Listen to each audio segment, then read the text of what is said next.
Welcome back everyone to this NASCO MIS training series. In today's video, we'll be looking at how to manage your workflows. Okay, so in our previous video, we created a workflow from the Kogi state, and now we're going to see how we can manage that workflow and process all those records that we added to the workflow. So first off, I have my reference number here telling me that this is the number for this workflow called Kogi Ajokuta workflow, which we created in our last video. Okay, you can see the current state. Current state is good data preparation. Okay, and you can see the amount of linked records, individuals, and household assets. Okay, just listed for you over there. Okay, so I can, on my staging, there were 21 records. So the 21 records I'm dealing with. And here on the left, you can see that there's some mandatory tasks that I have to do, which is checking for duplicates and checking for omissions. Okay, so these are mandatory tasks that we have to complete. Okay, and here there's some other actions you can perform. You can view the households. So if you wanted to view all those 21 records, we could do that by clicking on view household. I'm going to go back to my basic info. Okay, we can submit or return household. So let's say there are 5 or 6 records that we want to just move on to the next stage. We can just select those records here. Give a reason why we're moving them to the next phase. And say all correct. And we can say submit selected record. So once I click on save and confirm action, it will submit these 4 records to the next stage, and to take those records from this 21. So I'll be left with 17 records. Okay, so if I just wanted to submit a few records from my workflow and just move them to the next stage, this is how I would do it. Okay, so let's go back to our basic info. If we wanted to add a harmonized list, I can also do that here. So that's where we add our harmonized list from. Okay. We can also add comments and attach files. Okay. Now, what I'm going to do is just first check for duplicates. I'm just going to use the check for duplicates button right under the task.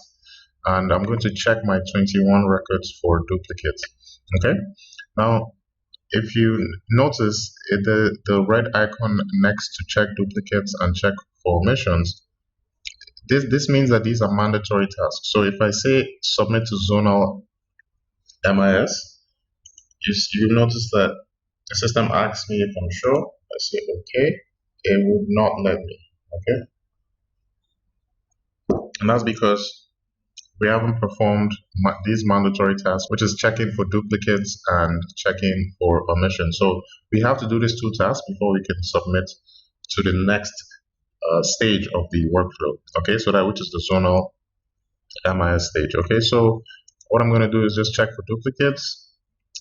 Okay, and here you can mess with the duplicate settings. So what fields do you want to be unique? So what fields can't be duplicated? Okay, so the name of the community, the household ID. Okay, so let's say we can't have the same household ID. Number of persons, no. I'm going to say we can't have the same phone number in 2 different records. We can't have the same address in 2 different records. Okay, so I'm going to use household ID, phone number, and your address. So these all have to be unique.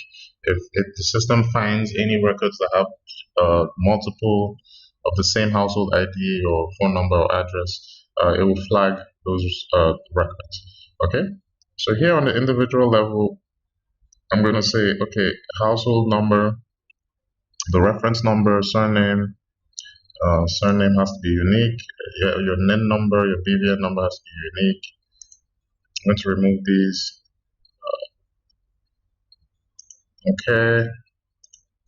Your households, your reference number, your surname, your NIN, and BVN in the individuals staging fields. These fields have to be unique, okay?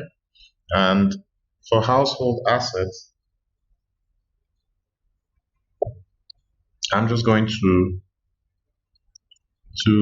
leave this blank. Okay, so but if you wanted to check for duplicates in the household assets field or section, you can actually just add the records you're looking for here. So whichever fields you want to be unique here, you can also add that here. Okay, but for now I'm just going to leave that empty. Okay, and we click on check for duplicates. Okay, so you have to pick something. Okay, so I'm gonna just say, okay, so I'm gonna say house, which is our current place of residence in the household assets field, and I'm just gonna say check for duplicates. Okay, and now it's telling me that there are two records in my household that are duplicates based on my conditions here, and here it's on my household assets. It tells me there are 14 records that are duplicated based on this condition I have put here. Okay, and in my individuals, it says there are 0 duplicates. Okay, so I'm just going to say remove duplicates. And for household assets, I'm going to say ignore. I'm just going to ignore this one. I'm going to say execute and finish. Okay, so you can see this changes from a exclamation to a check, meaning that we've performed a check for duplicates. The next step is to check for omissions. Okay, so if there are any fields or any questions that were left unanswered, this is how we can quickly check through that workflow, that record set of 21 that we created a workflow from, and also find out if there are any questions that were omitted in all those records. Okay, so here the same thing, we just select which fields that we don't want to check for omission. We just select which fields we don't want empty. Okay, so say country, states, LGA, ward. So if any of these fields were omitted, the system will flag it for you. Okay, this is in the households, this is in the individuals. Okay, so all these questions can be left unanswered. Okay, so the assets, you can select as many as you want. Here you can say mobile phone, that has to be answered as well. So yeah, so none of these fields can be omitted. They all have to have answers. If not, the system will flag it. Okay, so we say check for omissions, and here in the household section, you can see there's 7 records that have some of these fields omitted. Okay, so we can decide to remove them, or we can ignore the omissions. Okay, same for staging. You can see we have 2. Same for household assets. So you can see we have 2 records here that don't have their mobile phone. Their mobile phone was omitted, so we can decide to remove them as well. Individual says we have 29 records. Okay, so we can again choose to remove them or ignore them. Okay, so I'm just going to ignore these. We can say, okay, let's remove those without a mobile phone number in the household assets section, and we can also remove the omissions here. Okay, so we'll remove these 7 records, these 2 records. Okay, so I'm just going to click on execute and finish, and here you can see the check sign next to check for omissions, which means we've completed these 2 mandatory tasks. Okay, and now you can see that the linked records we have are 20. Now we can submit to the next phase, so submit to zonal MIS. Okay, so that is our next step here. Okay, so if I click on that, the system asks me if I'm sure, and I can press OK. But before that, let me just take you through all these tabs here at the top. See my activity window. It shows me all the things I've done to this workflow. You can see that I checked for omissions and ignored households, ignored individuals, and removed the household assets. Okay, so it tells you all the actions that have been performed on this workflow. Okay, and here, this is why we check for duplicates. So these are the two things, the two actions we performed on this workflow. So you can always come to the activity window here at the top to check what you have done, all the activities that have been done on this particular workflow. Okay, now the audit trail is pretty much the same thing. It tells you all the actions that have been performed on the workflow, okay, including your comments and all of that. Okay, this is where you can see all the comments attached to the workflow. So remember, you can always add comments from here. Okay, you can always add your comments from here. And any comments, okay, let's actually do that. Let's add a comment. You can say,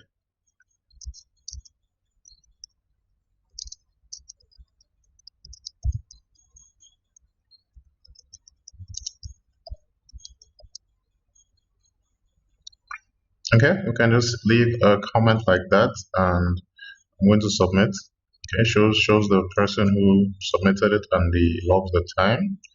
Okay, and now if I come back here to my comments, it would load all the comments attached to the workflow, and I can click it and view all the comments. Okay, here's where I see all the files that have been attached to this workflow. If we go back to basic info, we can attach files from here using this button. We give it a title and we choose the document here we want to upload. Okay, so we can do that here. Select the file, or you can upload an entire folder. Okay, you drop a comment and save. Okay, actually let's actually just do that here. Let's say sample doc. I chosen. You can also load more than one file in this particular situation, and I'm just going to save. Okay, and that's saved successfully. Now if I come back here to files, it will show me the documents I attached. Okay, so if I click on that, I see the contents of my attachments. Okay, this is where we can see all the harmonized list we have, and here is the workflow history. Okay, here's our analysis on data. It shows us some very key information on our workflow, like the highest assets, top 3 highest assets, okay, and the household number they belong to. Okay, so it shows us the oldest person in our workflow. So the oldest person is Njima, okay, and he's 64 years old. Okay, shows us the people with the maximum and minimum PMT. Okay, so it just gives us that information right here. Okay, and multiple household number. Okay, so it shows us if there are duplicates as well. So if you go to analysis on data, you can catch all that information displayed to you, just so you can start cleaning your record set. Okay, now let's come back here to basic info. I think we're fine with this. You can see our comments here, and we've done our 2 mandatory tasks. What I'm going to do now is submit to my zonal MIS. Okay, so I'm going to say yes, I'm sure.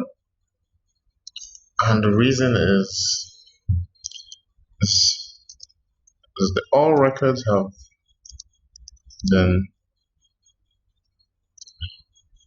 been checked for correctness. Okay, and I say submit workflow. Alright, okay, so now you can see that the next stage is crude data validation.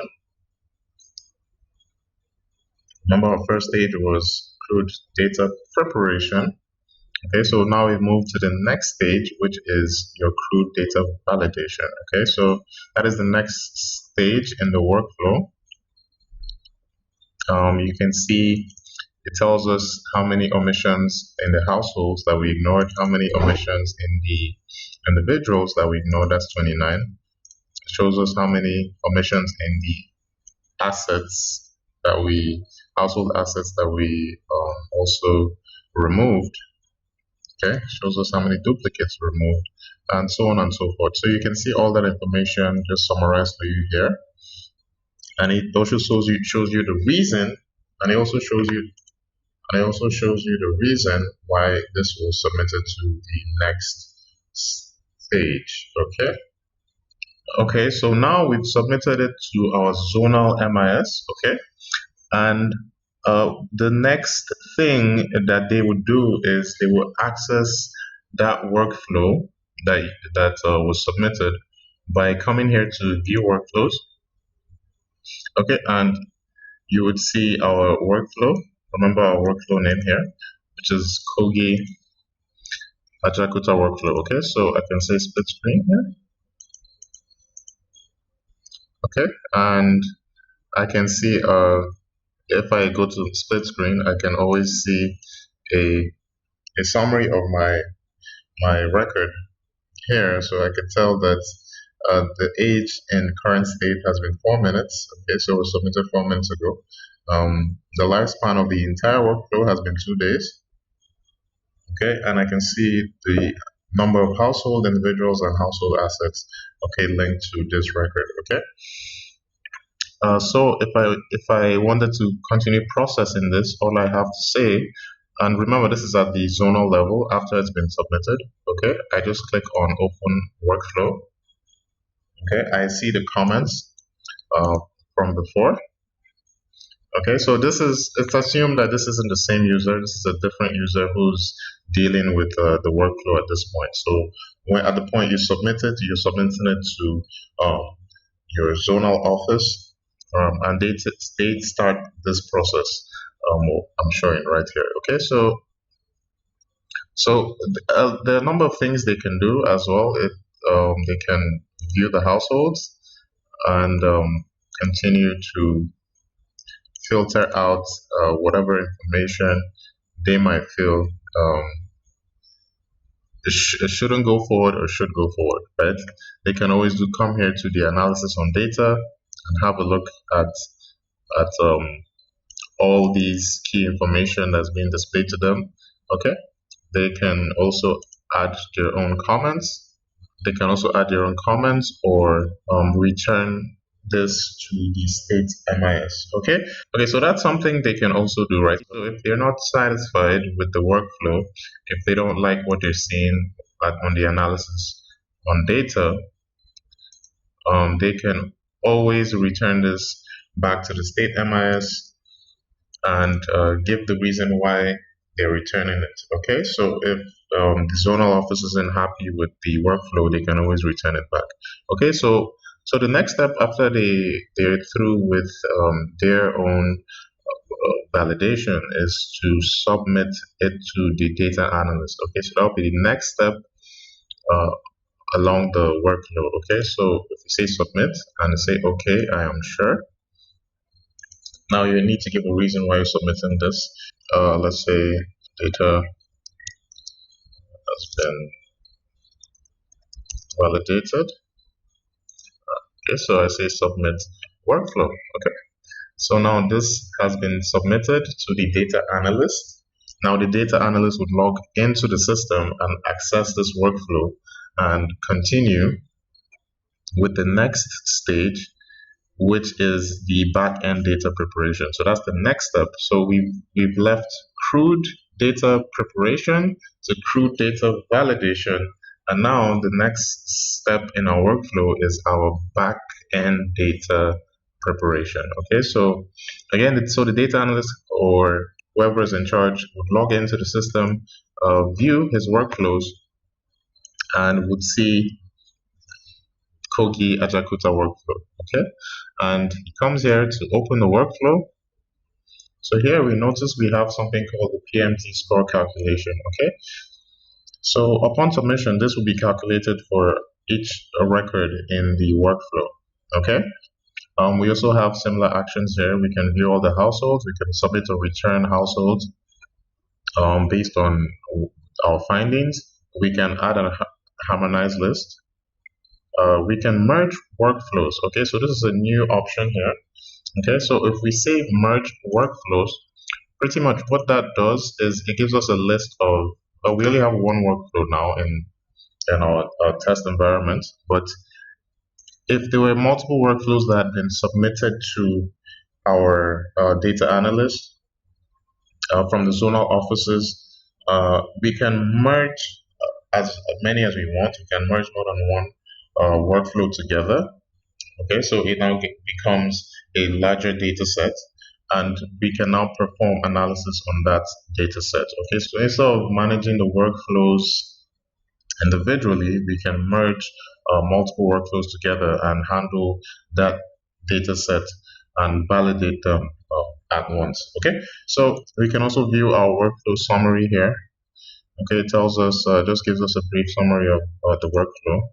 Okay, we can also add our comments and attach files. And as well, the data analyst can also return this to the zonal MIS, and the zonal MIS can also return this back to the state. Okay, so assuming everything has been analyzed and everything is fine, he's okay with all the data and everything, he can now submit to the head NSR. Okay, so that's our next step. Okay, he also has to give a reason and say checked, and okay, and here again we get that summary page telling us everything that's happened or everything that's going on with our workflow.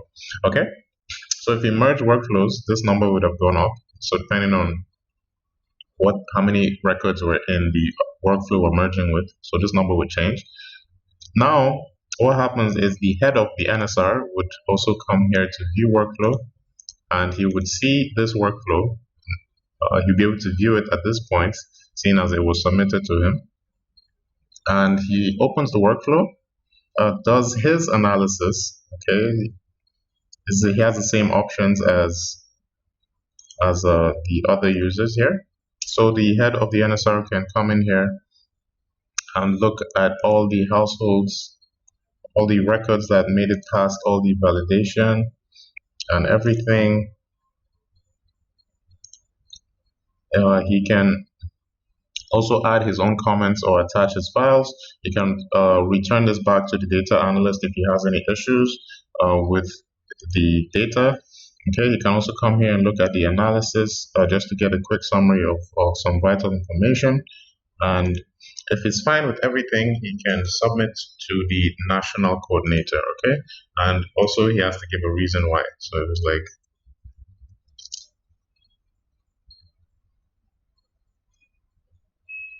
okay, so he just says approved. Okay, so here he gets the summary again.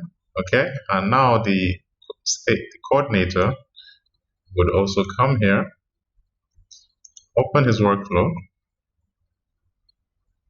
Okay, and that PMT changes to update on social registry. Okay, so this is the final stage in our workflow. What happens after we submit to social registry is that this record set leaves our staging. So all these records get deducted from our staging area and it gets added to our social registry. Okay, so it updates the social registry after we submit this. Okay, so remember our staging data is unchecked data, unfiltered data, is the raw data we have. Okay, and our social registry is where all the validated and approved information is kept. Okay, so that's the real information we want to be looking at. Okay, so after all the validation processes and the workflow processing, we get to this stage, and after our coordinator submits to the registry, these numbers are now added to our social registry. Okay, so now if we go back to we can also view the status of our workflow. See it's completed. If we go to our social registry, we can see that in Kogi, we can see that those records have been updated here in our national social registry. So if we go to households, we can see some of those records here in our households, okay, and also in our individuals. Okay, so that is how we can manage a workflow and transition our staging data, our raw data, to our social registry. Okay, so that is the process which we have to follow in order to transition that raw data into our social registry. Okay, so thank you all for watching, and I will see you in a future video.